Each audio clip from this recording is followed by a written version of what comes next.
Over 2 nights, St. Mary's County Public Schools, in partnership with Canon Design, presented the process and procedures of how the redistricting process is done.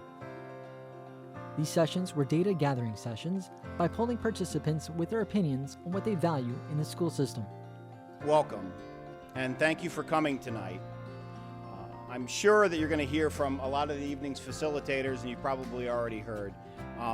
This is the first step in a journey, one that starts with learning first, learning all the information that's out there. Starts with learning, moves through challenges, explores all options, and ends with decisions that are balanced and thoughtful and representative of all the stakeholders involved. This process will be difficult, and that any decisions impacting our children brings out the most passionate versions of ourselves.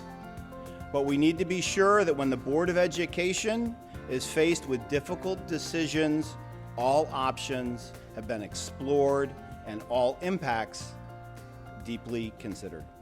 St. Mary's County is a very special place to many people, no matter what role you have or what hat you may be wearing at any given time. I say this because I'm an employee of SMCPS, but I'm also a resident, a parent of 2 high school students, an active participant in my neighborhood and local organizations, and a taxpayer.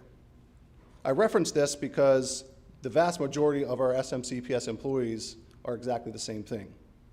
To reiterate, no plans have been deployed or developed or communicated at this time. Tonight is indeed step 1 in this process. We look forward to your feedback, as this data will help guide our next steps. Tonight's presentation and activities will be facilitated by our partners, Canon Design, and were developed to be guided yet interactive. And we look forward to your engagement in that process. Any questions that you have tonight or moving forward can be sent to redistricting@smcps.org. Any questions, comments, concerns, please send your comments and your questions to that email address. Again, redistricting@smcps.org. We are in the process also of organizing another redistricting event in October, one where SMCPS staff will address frequently asked questions and data points from all of our stakeholders. So stay tuned for more information on that next week, hopefully. Again, thank you for being here tonight. We look forward to walking this path with all of you.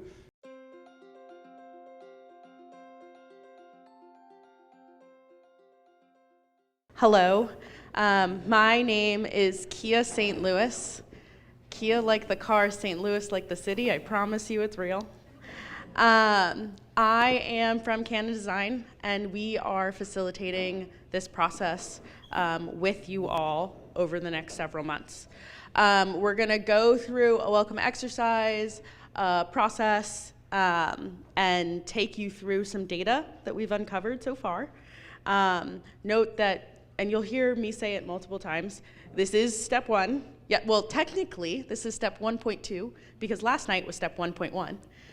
Because we did this last night here, and we're doing this tonight here. And as Mike said, we're going to add an event in October to have some frequently asked questions, and by that time, we'll hopefully have more data. And then we'll come back and do round 2, which is Community Forum 2, which should be on all of your calendars for November. Okay? So this is about purpose, process, and what we are doing and what information we have so far and what that will lead us through. Team, myself and Lee are here today. Maria was here last night. Paul couldn't be here with us this week, but there are even more people behind the scenes that are working to churn through the data, create options, and make sure that we're making the best recommendations possible for your community. This is something that we do across the country. We are currently working in Clark County, Las Vegas, which is the 5th largest school district in the country. They are going through a similar thing. Right? Their student population is dropping precipitously from the baby boom. For them, they've been the largest school district year over year, growing at a rate that's kind of crazy, and now they're having to close schools also.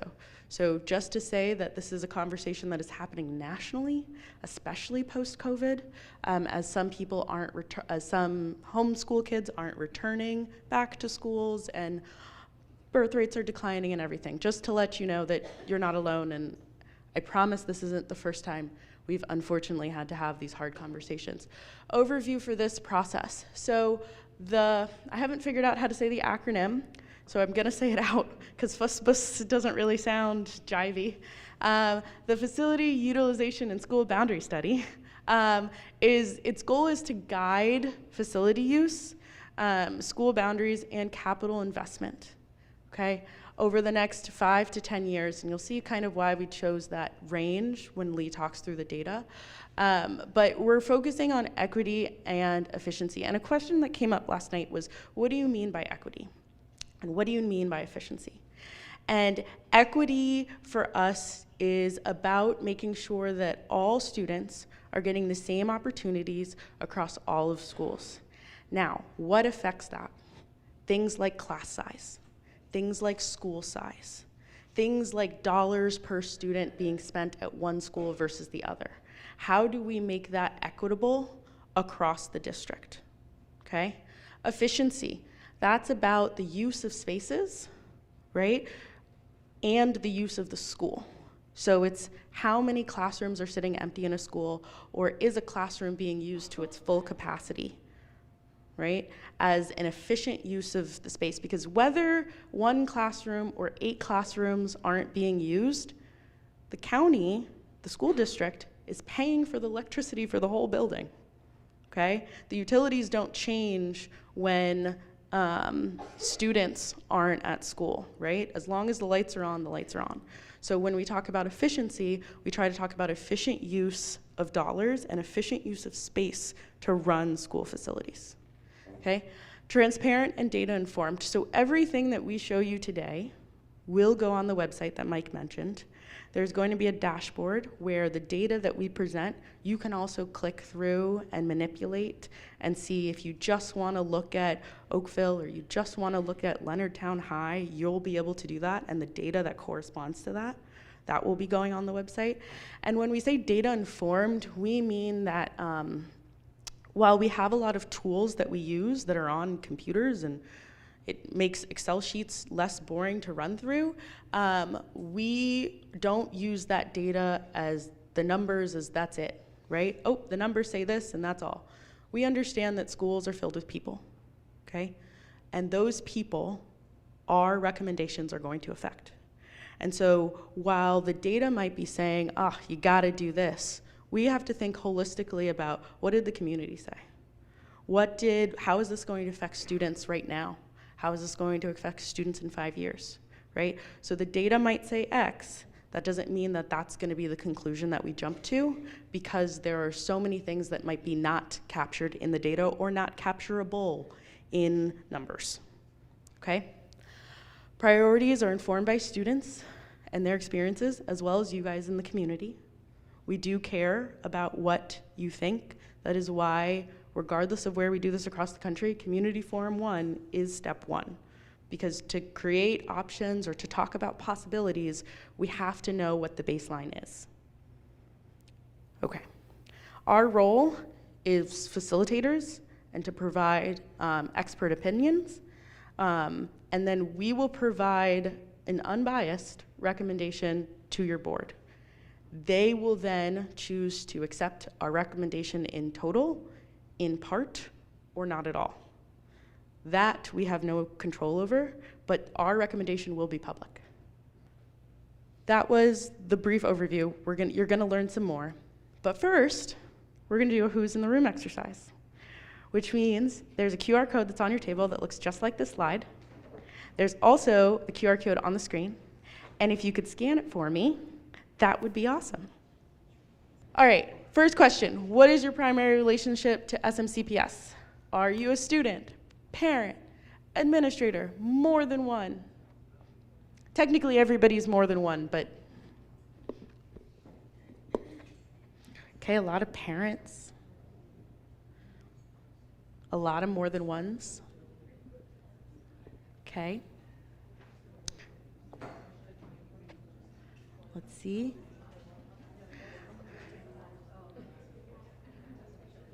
We have roughly 18 folks that are still waiting to decide what they are. Okay, that was question 1. So mostly parents and more than ones, which I'm assuming are teachers, administrators, and potential parents, or teachers, administrators, and community members, or all of the above, so good to know. Second question, what high school feeder are you primarily affiliated with? Someone is quick, because Great Mills went up so fast.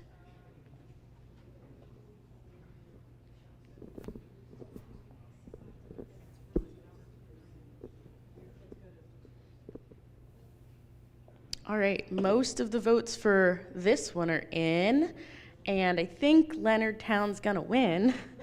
I wonder if that's because you're, just next door over there. But one thing I forgot to mention when we asked this question last night that came up in an FAQ later was why do we ask this question, right? And who's in the room is an exercise because it tells us who's not, okay? If we see, we're gonna do some more polling and have some more conversations later, and seeing that a majority of the people are from Leonardtown tells us that it's not an equal voice of maybe who has an opinion on where things go. Leonardtown is smack dab in the middle versus Chopticon and Great Mills, right? So we wanna have conversations with context. We want to take this data away based on what folks say today with context. So that's why we ask who's in the room, because there are a bunch of people who couldn't be here tonight or who aren't here tonight, and their voice matters just as much because they are also part of the school district. But, all right. What words that describe your memories of school? So as a majority of you are parents or not currently in school except for your 2 high school students, your memories of school. One word, a phrase. Your own school or your children's school? No, your school experience, your personal experience. So all those stories that are like, when I was a kid, this is your moment.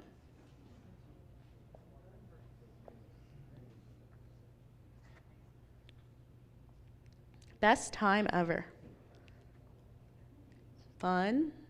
So for the teachers that are in the room, this is a fun little tool because it moves around, and also you can color code the kids so that their answers appear in colors. It's just, when we do these exercises with kiddos, Mentimeter's their favorite, and it has obviously become mine as well, which is why we're using it. As the words that are the same, they get bigger. So a lot of people have said things like friends, community, friendship, fun, learning, sports, safe, but there are some not as positive ones, right? There's scary, there's stressful, there's bullying, there's anxious, long bus rides. So there's a mix of opinions in there about your memories of school. Okay. Band. I was a band person. I played the flute. I did. All right. Next question, words that describe school today. So when you think of school today, whether that's through your kids or whether you're a teacher and that's through your students, what words come to mind when you think of school today?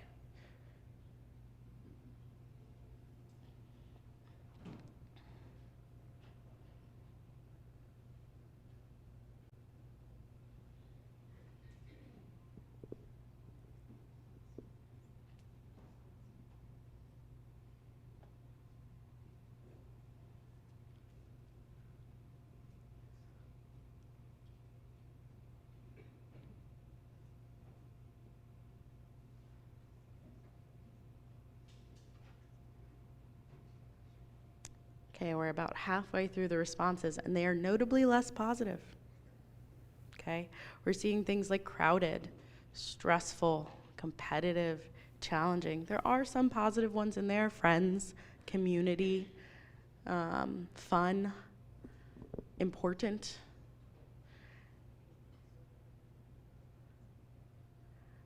So when we ask questions like this, right, of words that describe your memories of school versus words that describe school today, we ask those questions to ground us a little bit in the conversation that we're having. and in the environments that we're trying to create. Because of course we don't want stressful was also actually the top word last night. And of course we don't want that for our students today, right? And we're not saying that we can change those, but those are the things that we want to avoid, right? Because we care about our kids. And that's kind of asking these memories about what school was like for you or what school is like today is to really just ground us in the conversation, put everybody on the same page of what folks are feeling in the room right now. Purpose and process. Our goals today are for you to walk away with an understanding of the purpose, process, and potential outcomes from this process, okay?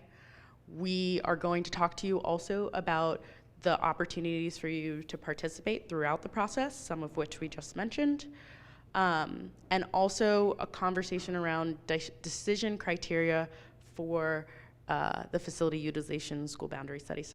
The scope of this process is really important because there are conversations that I know you're going to want to have that are not going to be a part of this process. And there are going to be conversations that you are like, okay, fine, we can talk about that, but that's not at the crux. And those are probably going to be the conversations that we're focusing almost the most on, okay? Because what this process is about utilization across facilities, but we're not talking about building layouts. We're not going to say the gym should go here instead of here, right? We are going to be talking about current facility conditions, the qualities of those facilities, but we're not going to be talking about design standards, about how you should design a school facility to be X, Y, and Z. We're going to talk about student demographics, and we're going to talk about cost. Cost is a big one, okay? We're also going to be talking about capacity for schools, the size of schools, both in class size and in school size, okay? And then we're going to also talk about enrollment. How many kids are actually enrolling in the school, okay? Because dollars follow kids. Cost and students have a direct relationship. We're then going to talk about growth. Where are we growing? And what are our community needs? And this process is going to talk about school boundaries, of course, okay? Some of the things that we aren't going to be talking about are seating charts or work-related policies, finishes and furniture, curriculum design. Those things are not within our scope. When I say curriculum design, I really mean that as a 10th grader, you have to take Geometry 1. Not my choice, okay? But we will be talking about special programs like English language learners, like special needs, like magnet programs. We will be talking at that scale for the district, but we will not be talking about designing your curriculums, okay? What kinds of outcomes will be considered? There's a lot of them. There are facility outcomes, which include repairing, upgrading, or expanding facilities. So that's, your roof caves in, we'll talk about fixing that. Upgrading facilities to be of a 20th century or 21st century timeline, not 20th because that's past. Expanding facilities, adding additions as necessary for capacity. Demolishing and replacing facilities, right? Either demolishing them so that they no longer exist anymore, or demolishing them and replacing them so that they're newer and better, but it wasn't worth putting the money into an old building to fix it up to then just still be, what is it? When something's bad, I'm not gonna try. I'm terrible at analogies, I'm so sorry. Repurposing facilities, so taking an existing school and making it a community center, for example, or a senior care center. Divesting in facilities, so the district no longer owning a building. Program outcomes, new and expanded educational programs, right? Magnets, ELL, special education, expanded pre-K, career tech and academy expansion opportunities, Grade reconfigurations are on the table. Attendance policy and zoning change, of course, is on the table. Feeder alignments are on the table as portfolio and policy outcomes. Okay? And last but not least, school consolidation and closure is on the table as an outcome. These are all of the outcomes that we're currently considering as being on the table. When we say on the table, we mean you have a table of cupcakes, okay? These are the flavors that you can choose from right now. This list might change. We start with as many flavors as possible because that gives us the most ability to create the most diverse amount of options that might work, right? As we go through the process and gather data, we might find out that some of these don't work at all. All right. Good evening, everyone. Hi. Yeah, that's what I'm talking about.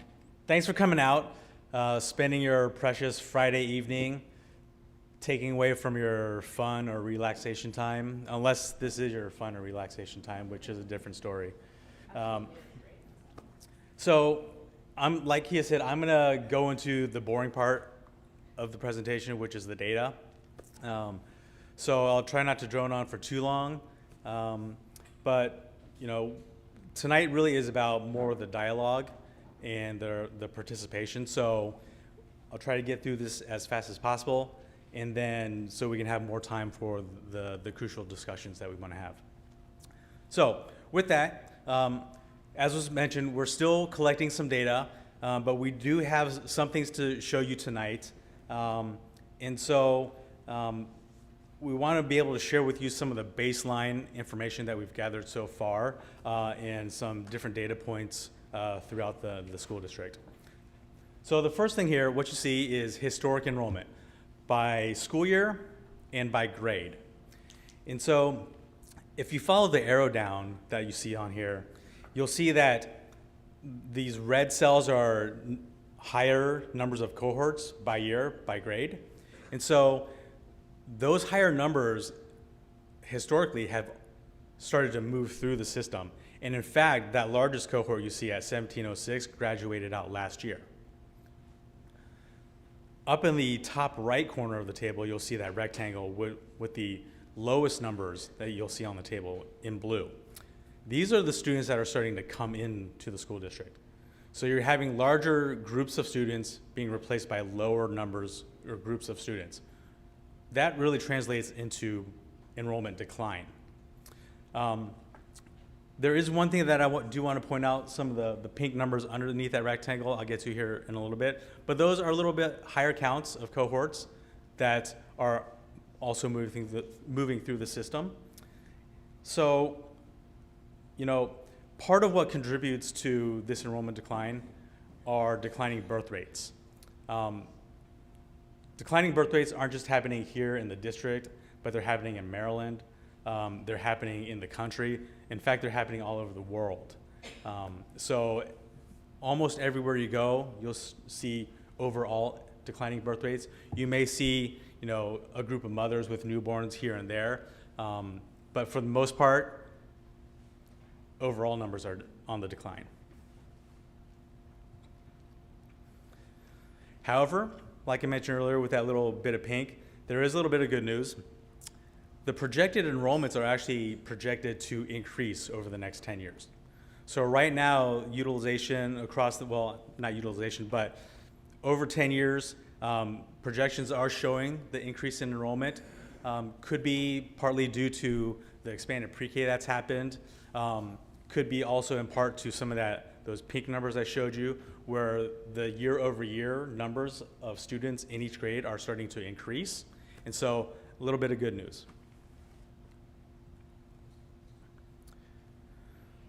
So then when we look at the overall enrollment from the perspective of net gain and loss each year, you'll also start to see that declining enrollment, as you see from the blue bars and kind of the red dots with the line. And that's because each year you have more students leaving the school district, which are in the orange bars there, either due to withdrawals or graduation. you have more students that are leaving each year than new students enrolling into the district in the following year, which are in the green bars. So again, another way to kind of look at declining enrollment and some of the things that are contributing, you're just not getting as many kids replacing the ones that are leaving. One thing I do want to point out in these circles here, that first circle on the left is the 2019-20 school year, COVID year. And then you see in the next year, that green number, 1,900, that's 1,900 less kids that came in that year versus the year before. However, then the following year after COVID, the number of kids that came in, you actually had 1,000 kids that came in. So the rebound was pretty quick. We haven't seen that in a whole lot of school districts, but here, the rebound after COVID was fairly quick. But then again, you start to see year over year the decline in new students that come into the district. So now we're getting into some even more boring data, which is utilization, basically comparing enrollment to the capacity of a school, basically how many seats they have for students. So with historic enrollment counts, we're comparing the state-rated capacities that we have, and like I said, again, to the enrollment of the schools. And so for the most part, over the last 6 years at the elementary level, the school utilization has been fairly steady, hovering between 86 and 93% over the last 6 years. But you can see in the table at the bottom there, just last year, district-wide, there were over 1,000 empty seats across the district. So when you add up every empty seat from school to school to school.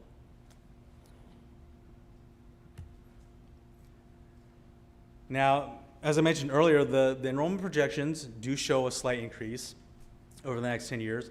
And so at the elementary level, we're seeing that increase. In 10 years, the utilization is projected to be at 94%, while today we're at about 88%. One thing I do want to note that is these projections we're using are from last year's set of projections because the official enrollment date isn't here yet for this school year, and so we're still waiting on updated projections to be completed. Okay, so the same charts with middle school. Historically, not a whole lot of change, but there has been some decline over the last 6 years. You can see that in the 2019 school year, there were about 84 available seats, while last year that number increased to over 400 empty seats at the middle school level across the district. So projected utilizations for middle school, fairly steady, and just kind of fluctuates anywhere between 87 and 92% over the next 10 years. And high school. Historically, high school enrollments, again, fairly steady, but overutilized, between 103 and 108% across the 3 high schools here, with about 250 shortage of seats last year at the high school level.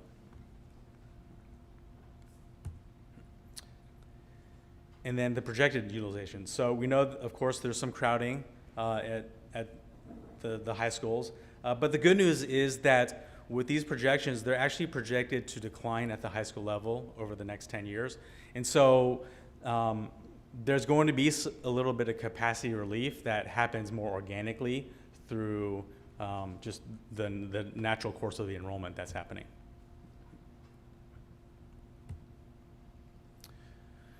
Okay, so I've been talking a lot about the utilization at like the elementary, the middle, and the high school levels.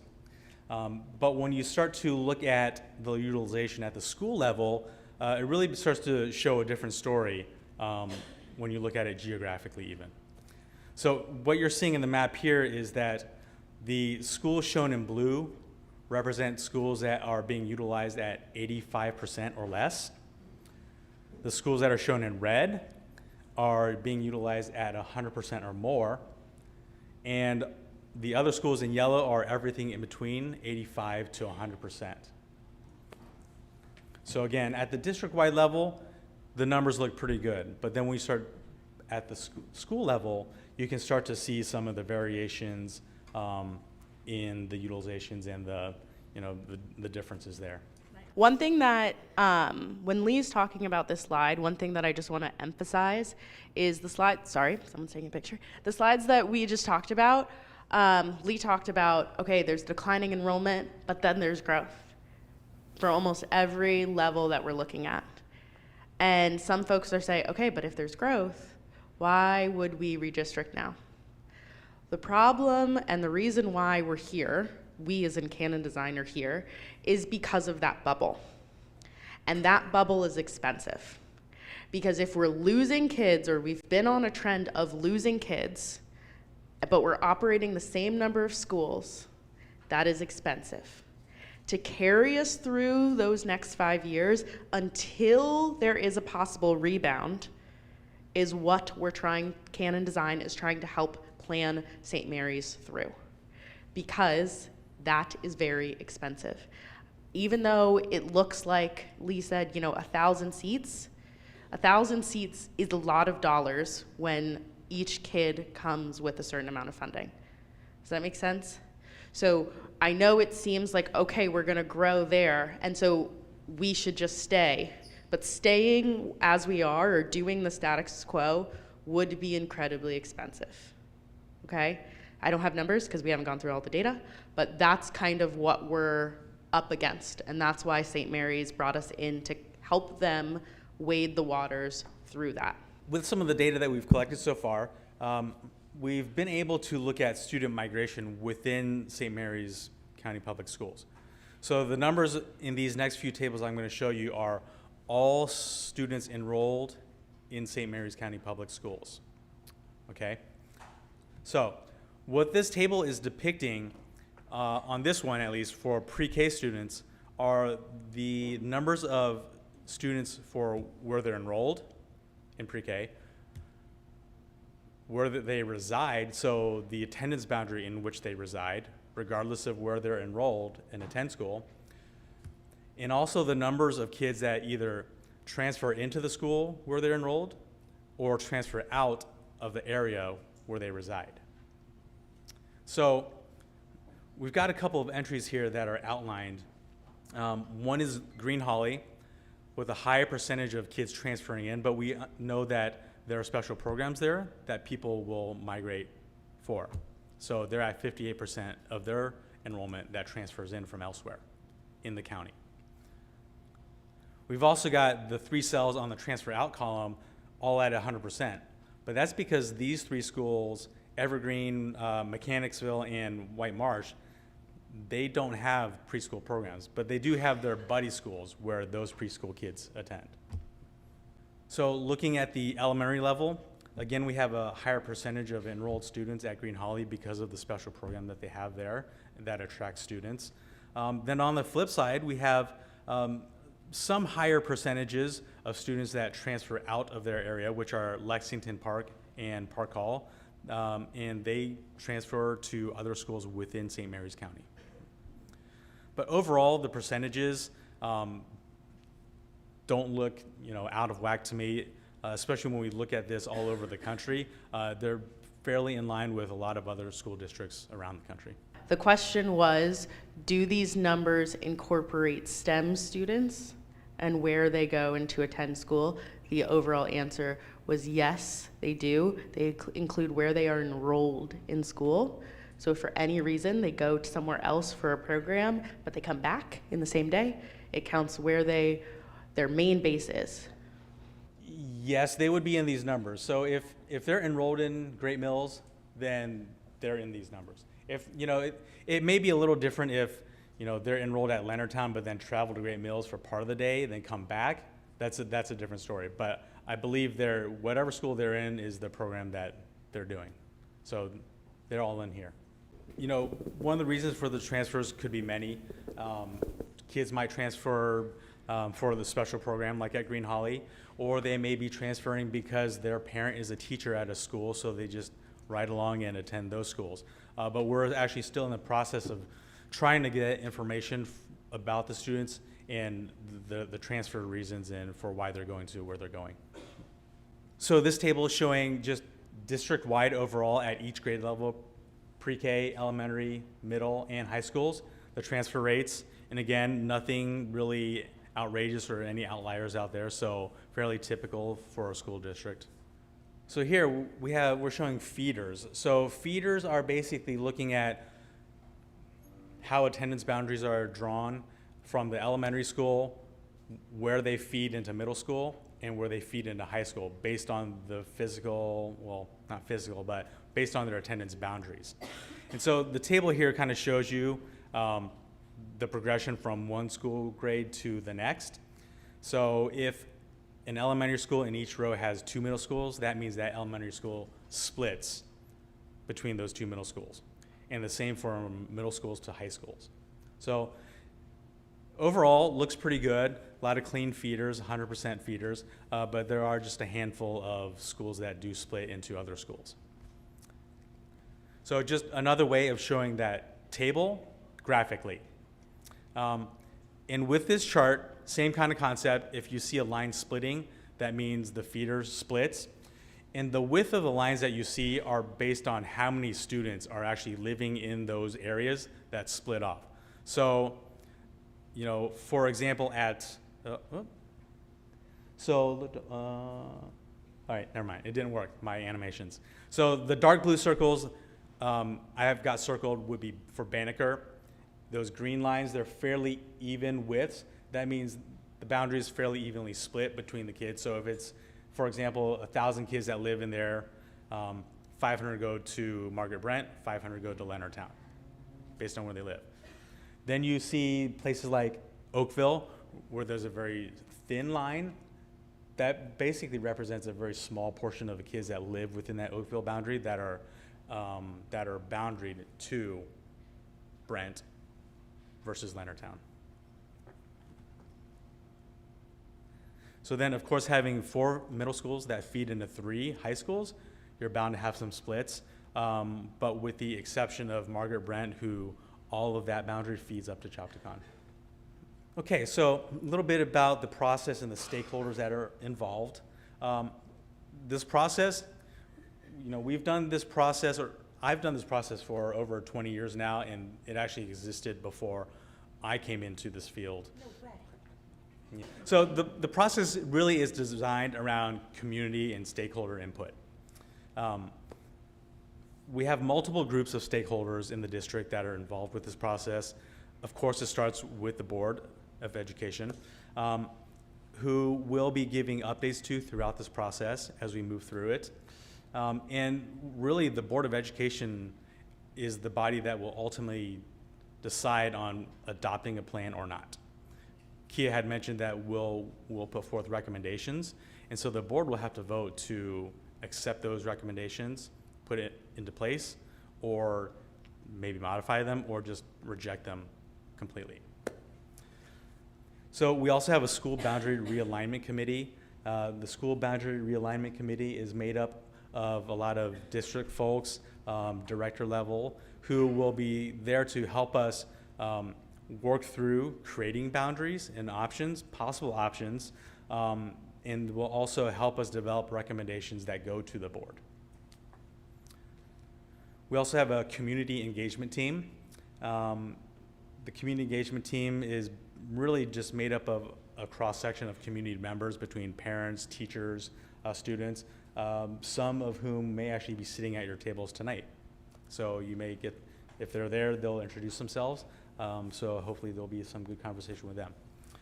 But then last but not least is the community at large, which is why we're really here tonight. So these community meetings that we have this week and planned down the road are really crucial points for us and the district to be able to gather good feedback and insight into the community preferences so that we're really able to take that information and include your thoughts into the planning process and ultimately what gets developed for the possible options down the road. Of course, community meetings are in person. It was mentioned that we'll have more in October and also November.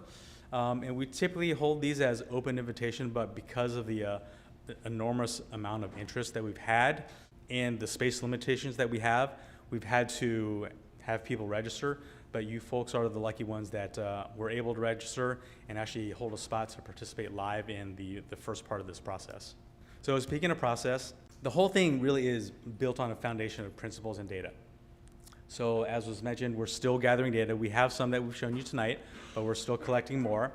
And the principles that we gathered from you tonight, again, from the public survey, from the meetings down the road, are going to be incorporated into the data that we gather and analyze from the district as well. Now, there isn't really one piece of information that we're going to be using to make any kinds of decisions. Rather than we're going to incorporate everything that we hear from the community, the hard data that we have from the district, and really use that to try and create the best possible options that take into consideration as many variables as we can to create as much opportunity and accessibility for students in St. Mary's County.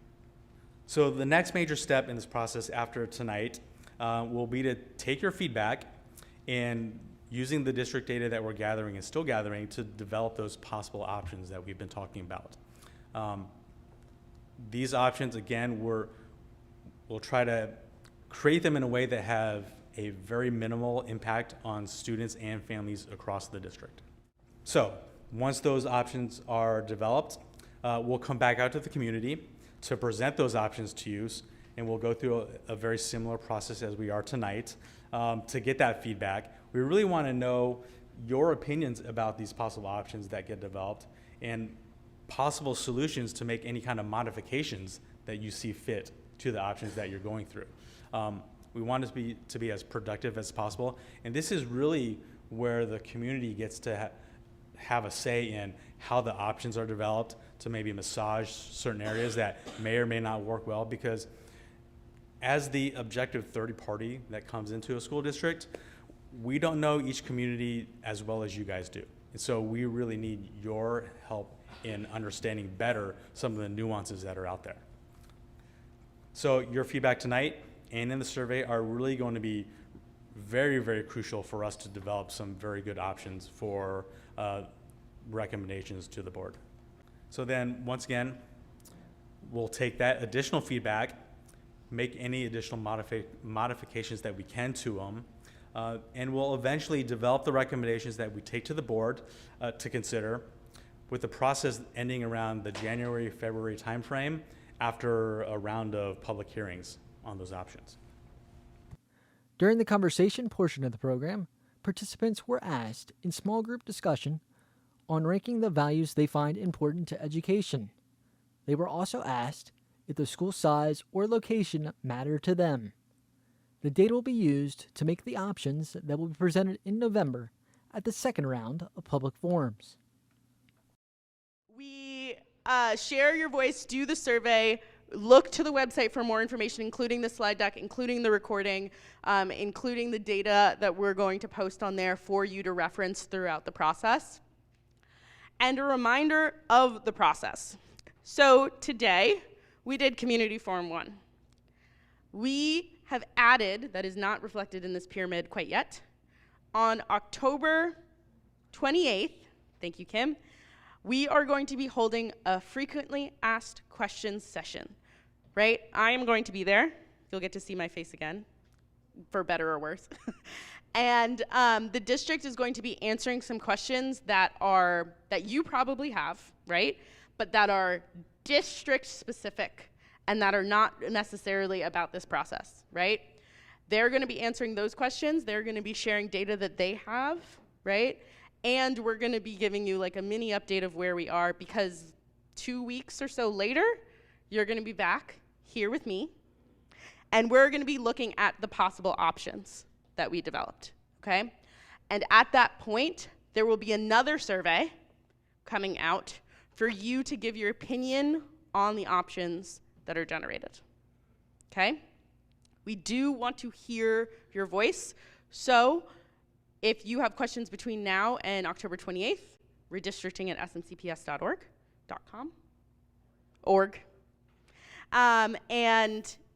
Please send those questions there. There's also the survey that is open right now The last question on every survey I've ever created is a fill in the blank, tell us how you feel. I read all of them, so be nice to me, okay? But we do want to hear your input if there are other things that you want to mention regarding this process that you don't feel like were reflected in the survey questions, okay? So we will be back October 28th, and then again in November, and then again in February when we do the public hearing where, you know, the recommendation goes to the board and you guys have the opportunity to stand there and talk on the record with the board about your sentiments around the recommendations. Okay. Resources, more resources. That is what the website looks like. In case you open a page and it doesn't look like that, somehow you got to the wrong place. But that is a QR code. The QR code's also on your desk. We have a lot of QR codes. So there is opportunity for you to engage. We would love for you to come back in October and again in November if your schedule allows. But if it doesn't, again, please reach out through the redistricting@smcps.org link. Thank you all so much for coming tonight. Participants who could not come to the meeting still can add their voice to the process by taking the survey provided on the website www.smcps.org. As always, check out our website for any redistricting information and frequently asked questions. Remember to share your voice by completing the survey. Follow the website for further updates and register to participate in Community Forum number 2 in November. Every voice matters.